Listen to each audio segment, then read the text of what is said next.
Hello students, how are you all. कैसे हैं आप सब। आई होप आप सब अच्छे होंगे। मेरी वॉइस आप लोगों को क्लियर आ रही होगी। आज का बच्चे जो सेशन है वो रिगार्डिंग है आप लोगों का जो जीपैट का एग्जामिनेशन होने वाला है 7 मार्च को। और आप सब बहुत ज़्यादा पैनिक भी हो गए होंगे इस टाइम। बच्चे पैनिक नहीं होना है, तैयारी आप लोगों ने इस टाइम के अंदर ऐसे स्ट्रैटेजाइज करनी है कि आप मैक्सिमम नंबर ऑफ क्वेश्चंस भी करें, मेहनत ऐसे करें कि थ्योरी को भी टच करते हुए चले, और ज़्यादा से ज़्यादा जो एमसीक्यूज़ हैं वो आप लोगों ने टारगेट करने हैं। और अगर बच्चे आप लोग ये स्ट्रैटेजी फॉलो कर रहे हैं तो मुझे लगता है जीपैट एग्जामिनेशन बहुत ही आसानी से आप लोगों का क्रैक होगा। अब जब आप जीपैट की तैयारी कर ही रहे हैं बच्चे और आप लोग फॉर्म फिल कर रहे हैं, तो वहाँ पर आप लोगों ने कुछ बातें ध्यान रखनी होंगी। आप लोगों ने कौन सी ऐसी मिस्टेक्स नहीं करनी है, बिल्कुल नहीं करनी है। जब भी आप लोग फॉर्म भरेंगे एनबीएमएस की साइट पर जाकर अपने जीपैट एग्जामिनेशन का फॉर्म फिल करेंगे, तो क्या क्या चीज़ें आप लोगों ने बच्चे ध्यान रखनी है, उसी के रिगार्डिंग आज का ये सेशन है। तो इसको आपने बच्चे बहुत ही ध्यान से देखना है। कौन सी गलतियां बिल्कुल नहीं करनी है, कौन कौन से पॉइंटर्स पे आप लोगों ने ध्यान रखना है जब आप फॉर्म फिल कर रहे हो। साथ ही साथ जब भी आपसे मिस्टेक हो जाए जिनको आप करेक्ट कर सकते हो, तो उसके लिए करेक्शन विंडो कब से ओपन होगा उसके बारे में हम आज के इस सेशन में बात करेंगे। तो बहुत ही ध्यान से सुनिएगा बच्चे। कौन कौन सी ऐसी चीजें हैं जो आप लोगों ने ध्यान रखनी है जब आप अपना फॉर्म फिल करेंगे, ठीक है। तो इससे पहले आप लोगों को क्या क्या चीजें पता होनी चाहिए, क्या नहीं करना है और क्या करना है, ठीक है। तो क्या करना है उसको पहले देख लेते हैं। मस्ट डू दीज क्या चीजें हैं।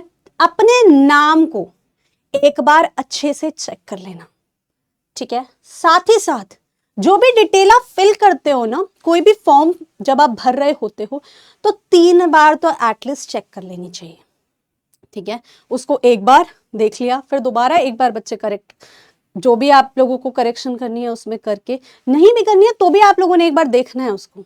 जब लिखा जाता है रिव्यू, तो रिव्यू करना होता है उसको, ठीक है। तो 3 बार एटलीस्ट आप उसको देख लीजिए।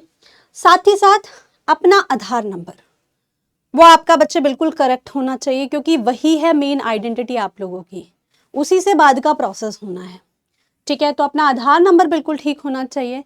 साथ ही साथ अक्सर जो भी फॉर्म्स होते हैं उनका रिजेक्शन होना वो इसलिए होता है क्योंकि उसमें आप लोगों ने इमेजेस ठीक नहीं अपलोड करी होती हैं, ठीक है। अपनी फोटो आप लोगों ने सही नहीं लगाई है, अपने फ़ोन से खींच ली है बस, है ना, अपनी फ़ोटो बना ली है या फिर साइन आप लोगों ने बना लिए हैं, तो वो करेक्ट नहीं है। अगर वो ब्लर्ड आ रहे हैं तो उस टाइम भी क्या होता है, ये सही डायमेंशन में नहीं लगाए गए हैं, तो बच्चे फॉर्म रिजेक्ट हो सकता है, ठीक है। तो डायमेंशंस वगैरह भी आप लोगों ने प्रॉपर फॉलो करनी है, क्या चीज़ें गाइडलाइन में दी गई हैं।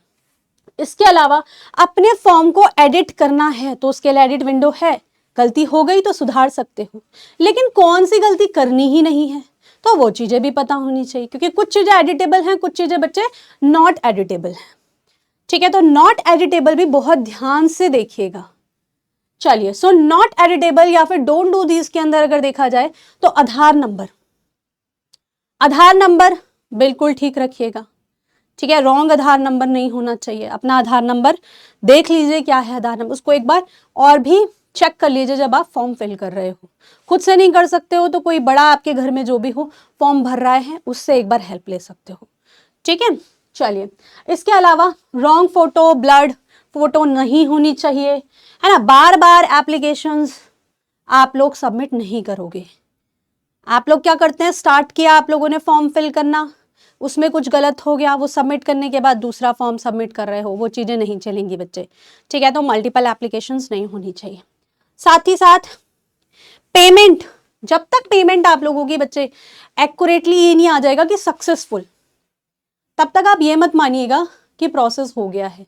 जब लिखा आ जाएगा सक्सेसफुल हो गई है आपकी एप्लीकेशन, तभी उसको सही माना जाएगा, ठीक है। तो ये चीज़ें आप लोगों ने ध्यान रखनी है। चलिए आगे बात करते हैं हम कि हमारी नॉन एडिटेबल मिस्टेक्स क्या क्या हैं जिनको आप एडिट नहीं कर सकते। एडिट विंडो ओपन होगा, लेकिन किस चीज के लिए एडिट विंडो ओपन होगा, जो एडिटेबल है। नॉट एडिटेबल के लिए एडिट विंडो ओपन नहीं होगा, ठीक है।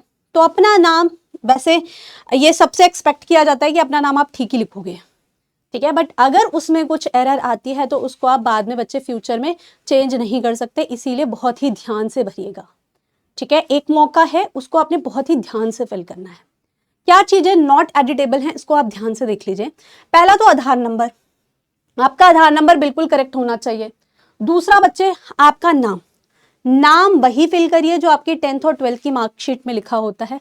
अगर थोड़ा बहुत नाम में डिफरेंस है आपके बहुत सारे डॉक्यूमेंट्स में, तो सबसे ज़्यादा जो रिलायबल, जिसको हम बोले ऑथेंटिक माना जाएगा, वो 10th और 12th की मार्कशीट वाला होता है। ठीक है, तो कैंडिडेट का नाम जो हो वो अप्रोप्रिएट होना चाहिए, जो 10th और 12th की मार्कशीट में हो सेम वही फिल करिएगा। ईमेल आईडी अगर नहीं है आप लोगों के पास तो बना लीजिए। ठीक है, कोशिश करिए अपनी मेल आईडी दीजिए ताकि आप उससे कम्युनिकेशन कर पाएँ। ठीक है, और मेल आईडी ऐसी नहीं होनी चाहिए जो बंद पड़ी है, जो आप देखते ही नहीं हो, आपके फ़ोन में उसका एक्सेस नहीं है, तो वैसा भी नहीं होना चाहिए। मेल आईडी और मोबाइल नंबर आपका ही होना चाहिए। इसके अलावा नेशनैलिटी को भी आप बदल नहीं सकते। एक बार जो आपने नेशनैलिटी फिल कर ली है बच्चे, वो आपकी वैसी ही रहेगी, उसको आप चेंज नहीं कर सकते। इसके अलावा टेस्ट सिटी, जब आप टेस्ट सिटी फिल कर रहे हो कि आप कहाँ टेस्ट दोगे, एक बार फिल कर दिया उसको चेंज नहीं किया जा सकता। तो बहुत ही ध्यान से सोच समझ के आप कहाँ पर रहोगे उस टाइम, जो पेपर हो रहा है आपका 7 मार्च को, आप कहाँ रहोगे उस टाइम, उसी हिसाब से आप टेस्ट सिटी फिल करिएगा। इसके बाद बच्चे बात करते हैं मल्टीपल एप्लीकेशन, जो कि मैंने आप लोगों को बताया ही कि एक बार आप लोगों ने सबमिट कर दिया फॉर्म, ठीक है, आपको लगा ये गलत फिल किया है मैंने, आप दूसरा फॉर्म उसके बाद फिर आप रीसबमिट कर रहे हो, उसको दूसरा एप्लीकेशन प्रोसेस कर रहे हो, तो ऐसे केसेस में क्या होता है कि सारी आपकी जितनी भी आपने रिक्वेस्ट प्रोसेस करी हुई है ना, वो सब कैंसिल हो जाती है। तो वो चीज़ें भी नहीं करनी है, एक बार ही फॉर्म फिल करना है और सही तरीके से करना है। तो ये सब नॉट एडिटेबल चीज़ें हैं जिसको कि आप बाद में फ्यूचर में चेंज नहीं कर पाओगे। ठीक है, तो ये सब बातें आप लोगों ने ध्यान रखनी है। चलिए अब आगे बात करते हैं हम कि करेक्शन विंडो जो है वो आपका कब ओपन होगा। जितनी भी एडिटेबल चीज़ें हैं जिनको आप एडिट कर सकते हो, क्या एडिट कर सकते हो, मान लीजिए आपने कैटेगरी, जिस कैटेगरी में आप भर रहे हो, अनरिजर्व्ड है, रिजर्व्ड है ना, तो जो कैटेगरी है आपकी, वो कैटेगरी को एडिट किया जा सकता है। PWD का स्टेटस जो है वो आप अपडेट कर सकते हो।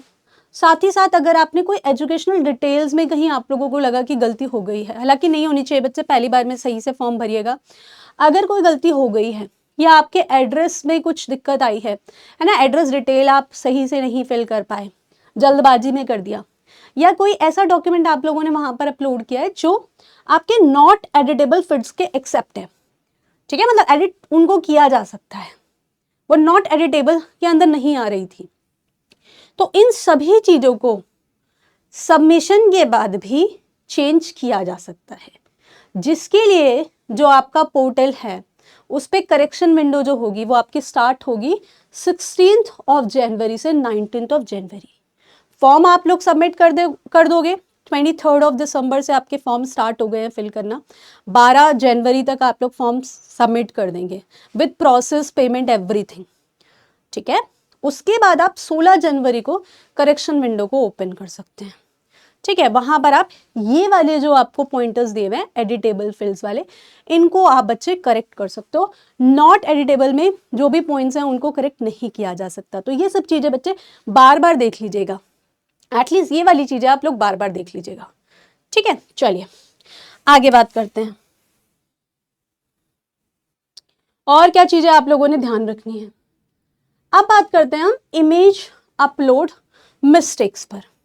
तो आप लोगों ने देखा होगा ऐसा कोई भी आप जब फॉर्म हम फिल करते हैं तो वहां पर इमेजेस के लिए कुछ गाइडलाइंस दी जाती हैं कि कितनी MB की इमेज होनी चाहिए। अब इमेज में आप लोगों को क्या करना है, अपनी फोटो, सिग्नेचर और थंब इम्प्रेशन, ये 3 चीजें हैं जो हमको एज अ इमेज फॉर्म में वहां पे लगानी है अपने फॉर्म के अंदर।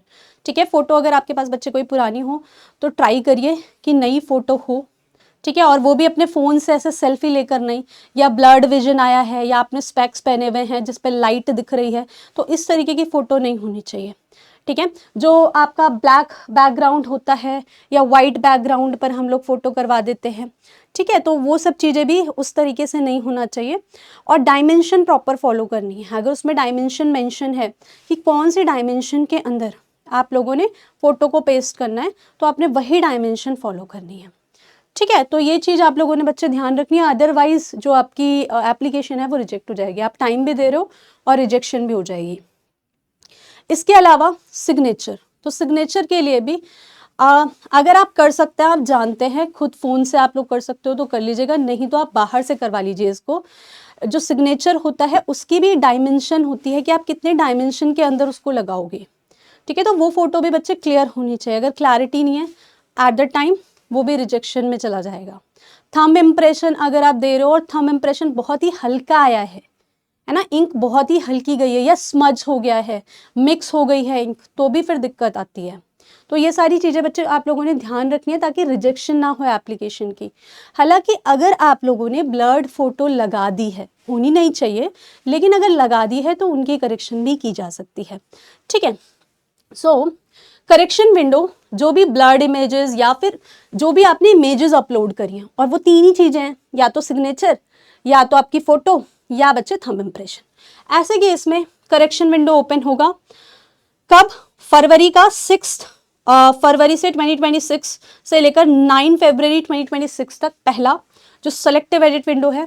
दूसरा बच्चे फाइनल सेलेक्टिव एडिट विंडो जो है वो आपका 17 फरवरी से 19 फरवरी के बीच में है, ठीक है। उसके बाद आप उन इमेजेस को भी करेक्ट नहीं कर सकते, और इमेजेस अगर खराब है, सही नहीं है, तो रिजेक्ट ही हो जाता है फॉर्म, ठीक है। ऐसे केस में फिर कुछ नहीं हो सकता, तो इसीलिए वो सब चीज़ें भी बच्चे आप लोगों ने ध्यान रखनी है। चलिए अब बात करते हैं आगे, और क्या चीज़ें हैं। Payment related mistake.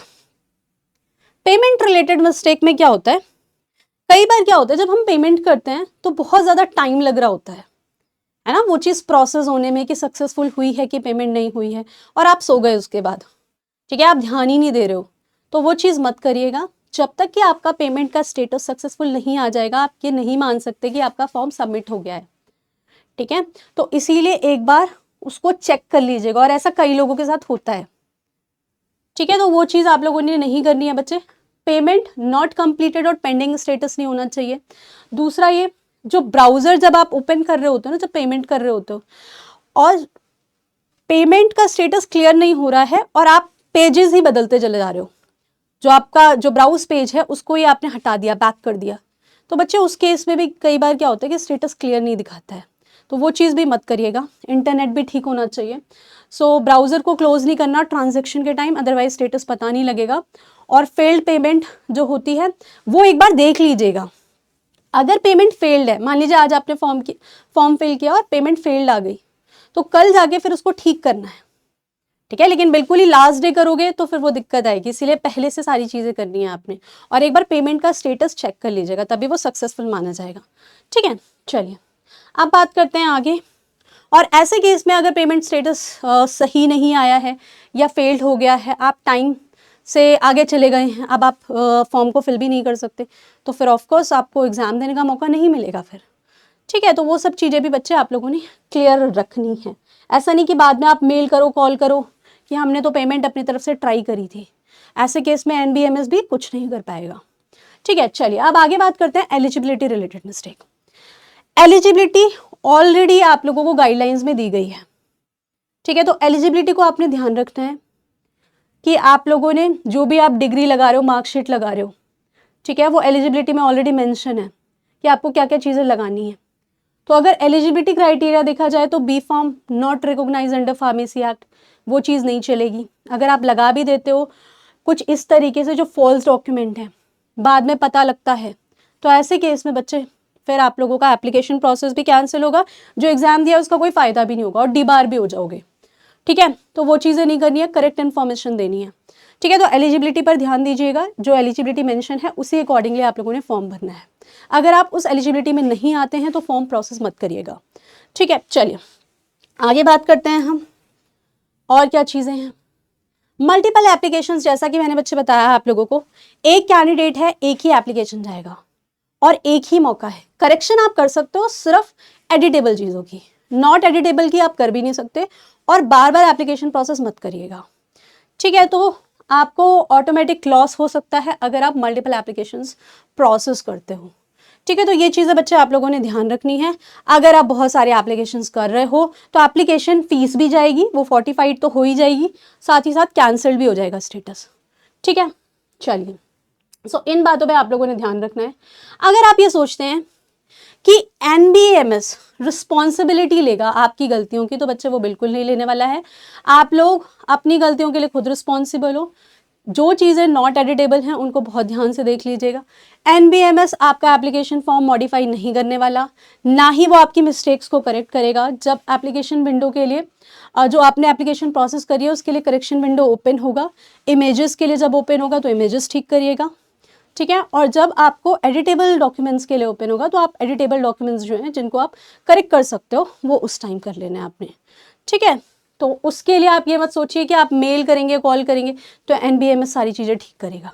NBMS नहीं करता। और कोई भी ऑर्गेनाइजेशन या जो भी आपकी यू कैन से ऑर्गेनाइजेशंस हो रही हैं जो पेपर कंडक्ट करा रही हैं वो they will not take the responsibility of this thing, ठीक है। तो ये सब चीज़ें आप लोगों की ही रिस्पॉन्सिबिलिटी है और आप लोगों ने ही करनी है, ठीक है। So ultimately what you need to know, जब भी आप फॉर्म फिल कर रहे हो तो आपको सेफ एप्लीकेशन चेकलिस्ट फॉलो करनी है। फॉर्म फिल किया, लास्ट में सबमिशन से आने से पहले आप लोगों को एक बार फॉर्म अपने से देख लेना है। अगर अपने पे भरोसा नहीं है, कई लोगों को भरोसा नहीं होता, तो साथ वाले को बिठा लो, साथ वाले पर्सन से एक बार चेक करवा लो, ठीक है। इंफॉर्मेशन बुलेटिन सही से पढ़ लीजिए। कब आपका फॉर्म फिल होना स्टार्ट होगा, मैंने जैसा कि बताया 23 दिसंबर से स्टार्ट हो जाएगा, 12 जनवरी को एंड होगा, ठीक है। 12 जनवरी को अब लास्ट डेट का वेट नहीं करना, उससे पहले पहले फॉर्म फिल कर लेना है, ठीक है। एडमिट कार्ड कब आएगा, एग्जामिनेशन डेट आप लोगों को पता है, एग्जामिनेशन डेट 7 मार्च है, ठीक है। तो पहले फॉर्म एटलीस्ट सही से भर लेंगे ना तो इससे निश्चिंत हो जाएंगे, फॉर्म हो गया है, अभी आप लोगों को सिर्फ पढ़ाई करनी है, ठीक है। इसके बाद सारे डॉक्यूमेंट्स आप लोगों के रेडी होने चाहिए। ऐसे उसी वक्त खोज रहे हो तो क्या होगा, उससे टाइम बढ़ जाता है फॉर्म फिल करने का, ठीक है। तो सारे अपने जो भी डॉक्यूमेंट्स हैं, जो मार्कशीट आप लोगों की लगनी है, वो सब चीज़ें लेकर बैठनी है। फ़ोटो, ठीक है, अपनी जो भी रिसेंट पासपोर्ट साइज़ फ़ोटो है वो, सिग्नेचर की जो पिक्चर है वो, साथ ही साथ थंब इम्प्रेशन, है ना, वो सब चीज़ें भी आप लोगों को लेकर बैठनी है, उसी वक्त नहीं करना है। आधार नंबर को बार बार चेक करना, क्योंकि नंबर है तो उसमें गलती हो जाती है। इसके अलावा नाम, ईमेल आईडी आपकी अपनी होनी चाहिए, उसका एक्सेस भी आपके फ़ोन पर होना चाहिए। कल को कोई कम्युनिकेशन आएगी NBMS के थ्रू तो वो आपको मिल जाएगी। मोबाइल नंबर वो सब करेक्ट होना चाहिए, ठीक है। इसके अलावा इमेजेस मैंने आप लोगों को बताया सारी गाइडलाइंस के हिसाब से करना। ऐसा नहीं कि आप लोगों ने रैंडमली कर दिया, आप सोच रहे हो एक्सेप्ट तो हो ही जाएगा। तो बच्चे बहुत स्ट्रिक्ट नॉर्म्स होते हैं, ऐसे एक्सेप्ट नहीं होता, डायमेंशंस प्रॉपर फॉलो करनी होती है। खुद से नहीं कर सकते तो किसी साथ वाले से करवा लीजिए, ठीक है, बाहर से करवा लीजिए। फी को आपने पे करना है, साथ में कंफर्म करना है स्टेटस, ठीक है। बिना स्टेटस कंफर्म किए ये मत सोचिएगा फॉर्म फिल हो गया है। बाकी एडिट विंडो का वेट करिएगा जब आप एडिटेबल चीज़ों को ठीक कर पाओ, ठीक है। और फॉर्म फिल करने से पहले आपको ये पता होना चाहिए कि नॉट एडिटेबल क्या चीज़ है। तो मैंने आप लोगों को बता दिया कि क्या गलतियां तो आपको बिल्कुल नहीं करनी है, क्योंकि मौका नहीं मिलेगा, और हो गई तो मौका नहीं मिलने वाला, वो वैसी की वैसी ही रहेगी, ठीक है बच्चे। तो ये सब चीज़ें आप लोगों ने ध्यान रखनी है। और एट लास्ट आपको समझ में आ गया है कि एडमिट कार्ड जल्दी ही आएगा, डेट ऑलरेडी बता दी गई है NBMS के थ्रू। एडमिट कार्ड भी आप लोगों ने टाइम पे डाउनलोड कर लेना है। आप लोगों को सिटी पता लग जाएगी कौन सी जगह पर आप लोगों का एग्जाम हो रहा है, ठीक है। तो ये सारी चीज़ें जब क्लियर होती है ना तो आपका एक पॉइंट तो क्लियर हो गया कि एग्जामिनेशन कौन सी डेट को, एडमिट कार्ड आ गया है, टेस्ट सिटी सेंटर क्या है, कहाँ पर पेपर हो रहा है, ये सब चीज़ें क्लियर हैं। बस करना क्या है, बस पढ़ना है, ठीक है। MCQs करने हैं, नेगेटिव मार्किंग रिड्यूस करनी है आप लोगों ने। तो ये सब चीज़ें करोगे बच्चे तो एग्ज़ाम भी सही फिल, जो एग्जामिनेशन फॉर्म है वो भी सही फिल कर रहे हो और प्रिपरेशन भी सही कर रहे हो। प्रिपरेशन सही कर रहे हो तो रैंक भी अच्छी आएगी, ठीक है। तो with this I will say thank you so much everyone. I hope आप लोगों को ये जो वीडियो है वो हेल्प करेगा, है ना। जब भी आप फॉर्म फिल करोगे उससे पहले एक बार इन सब पॉइंटर्स पे ध्यान दे दीजिएगा, ठीक है। So with this I will say thank you so much everyone, bye bye. I will meet in the next video with a new topic, or with this I'll say best wishes from my side for your GPAT examination. Okay, bye bye everyone.